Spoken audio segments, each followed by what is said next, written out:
की मिट्टी बची है, यानी हमारी खेती करने के लायक जमीन 45 से 60 सालों तक ही बचेगी।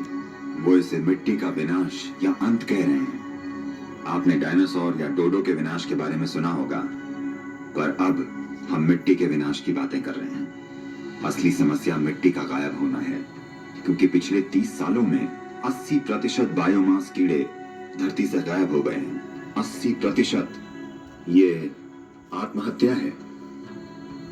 तो 45 या 50 साल के बाद धरती पर भोजन का गंभीर संकट होगा।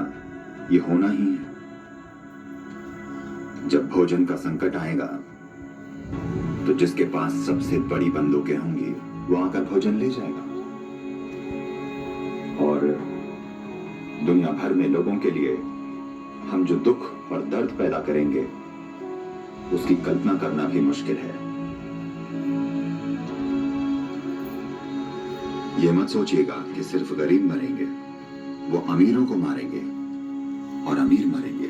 तो मैं चिंता पैदा करने की कोशिश नहीं कर रहा हूं। दुनिया के मुख्य वैज्ञानिक इसकी भविष्यवाणी कर रहे हैं, तो हम इसका क्या करने वाले हैं?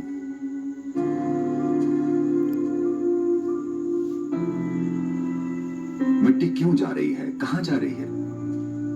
देखिए, अगर आप रेत में कार्बनिक या ऑर्गेनिक सामग्री मिला दें तो मिट्टी बन जाती है, और मिट्टी से अगर कार्बनिक या ऑर्गेनिक सामग्री निकाल लें तो ये रेत बन जाती है।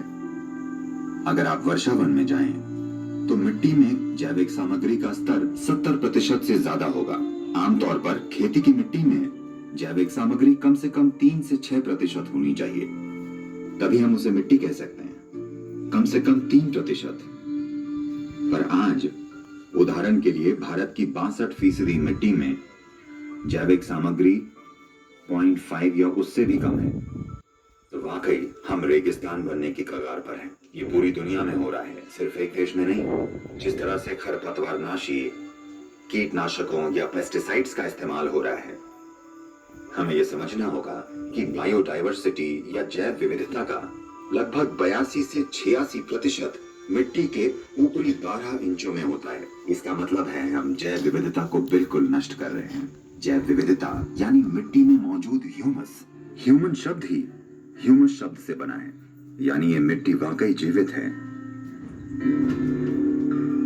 तो ये बहुत बहुत जरूरी है कि मिट्टी पर ध्यान दिया जाए। ये मिट्टी ही है जो सारे जीवों का आधार भी है। धरती के चारों ओर औसतन 36 से 39 इंच ऊपर की मिट्टी धरती के 87% जीवों का आधार है।